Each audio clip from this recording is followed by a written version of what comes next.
Committed to not reacting, but he does explore new ways always. Yeah, they're going to try to find new ways.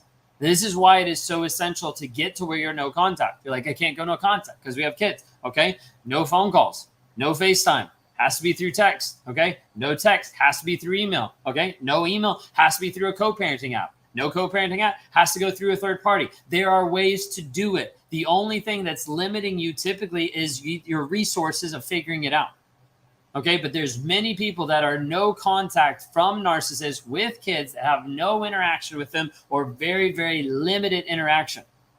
Okay, because at the end of the day, that is how you're going to actually help yourself heal, grow, change, and develop. Okay? He'd always go out of town, finds a reason to get mad and block me all week. Yeah, probably because he wants to go do what he wants to go do. Do they ever get healed? A human being will never get healed until they're willing to be honest with themselves. Narcissists just don't want to be honest with themselves. My ex-husband used to accuse me of having sex with the other guy and was yelling in front of our baby. Means he was probably having sex with someone else. Just broke up with mine. And I'm so easy because I don't know what he'll do. If you just broke up, then a lot of times try to get to a place where you ghost, where you block, where you go no contact, where you jump into, click the link in the bio, one of our challenges to have you understand how to start processing, how to start getting free. In your other videos, why do you refer to him as a narcissist? Narcissist could be male or female. Yeah, absolutely. A lot of the people that I work with have had male narcissists, and also I'm a male narcissist, so I speak from what I know. My brother kept insisting he can't go no contact with his narcissist ex because of the kids. Yeah, a lot of times people will tell themselves that to be able to feel better about themselves and ultimately not to pay the actual price they need to pay for their own healing, for their own freedom. Okay?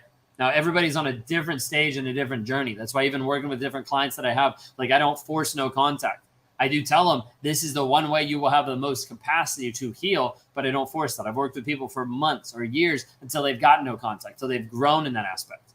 Why they keep pulling you in and out, going no contact and come right home and miss you. It's just manipulation. It's just controlling you. Okay. Where do you get all the energy to carry on? It's exhausting. Yeah. A lot of times narcissists will just continue going on over and over. Have gone to by text only. Awesome. That's good. I like more on female narcissists. I don't have information on female narcissists. I'm not a female narcissist. What about if they tell you that you're crazy or that you need help? It's just projection. They're projecting it onto you.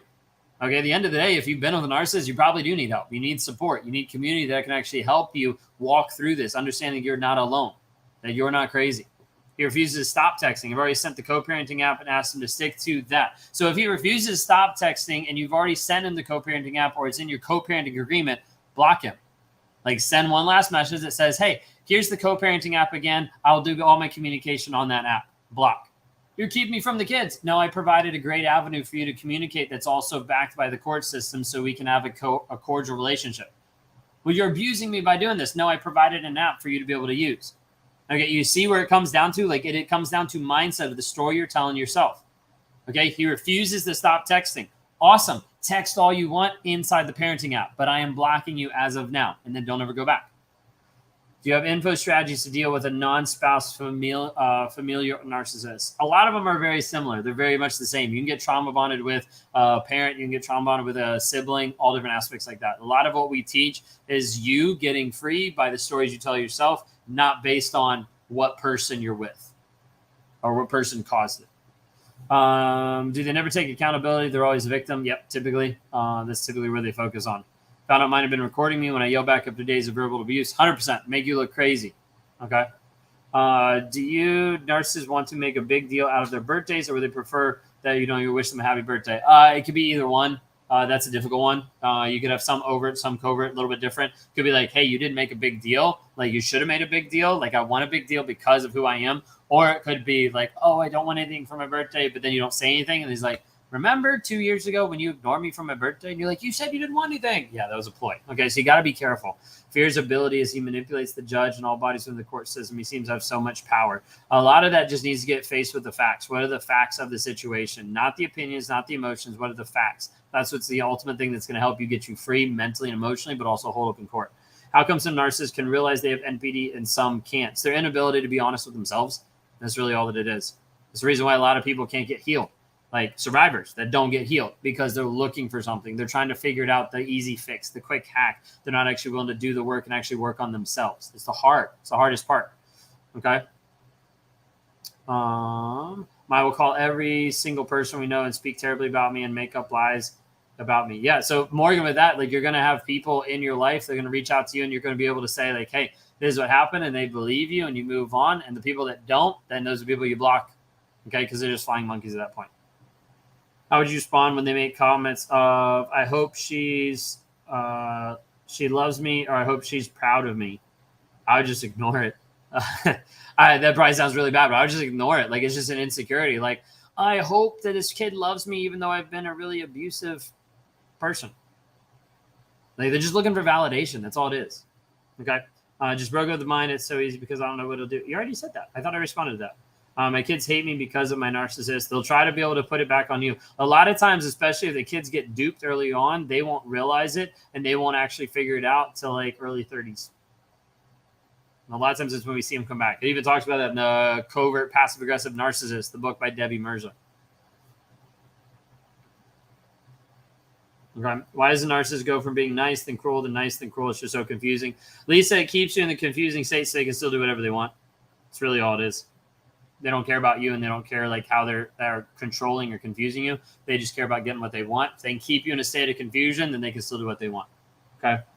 If you guys haven't already, check out the link in the bio. It's Escape Toxicity, a 7-day challenge. 7-day challenge, $7, lifetime access. You get involved in it. You can see how we actually teach, how we start walking people through narcissistic abuse, the reactive abuse that you've experienced, going into like the guilt and the shame, and learning like the formula we teach to help you break free. Break the rumination, get out of the trauma bond, and get out of all those aspects that are still controlling you. Okay, huge aspect. If you're at the place where you're like, hey, like quick plug. If you're at the place where you have a son, okay, specifically a son in between the ages 13 and 21, and you're in a co-parenting situation, you don't have a father in the picture that actually is a good role model because he's a narcissist and abusive or whatever it might be, check out the NARC app.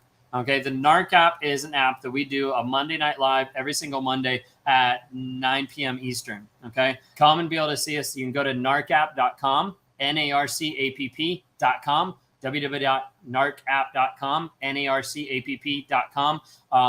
When you sign up, it's like free for the first 30 days. So it's like a free 30-day trial. If you don't like it, cancel it. Okay. So basically, like, we want to be able to have you come on. He's going to be bringing a lot of information there. We're probably going to do a couple of lives so you guys at least be able to see and hear him some. That's really funny. I was like literally just talking about it with my topic today of co-parenting is like training a narcissist, like training a narcissist, like training a dog. But anyways, I got to jump off because I got to eat something really quick. If you guys want more information, or if you didn't get any of the information, shoot me a message. The website is www.narcapp.com. narcapp.com. You can look up in the Apple Store or Google Play as well. NARC app. That's all it is. Y'all have a blessed and wonderful day, and we'll catch you guys on the flip side.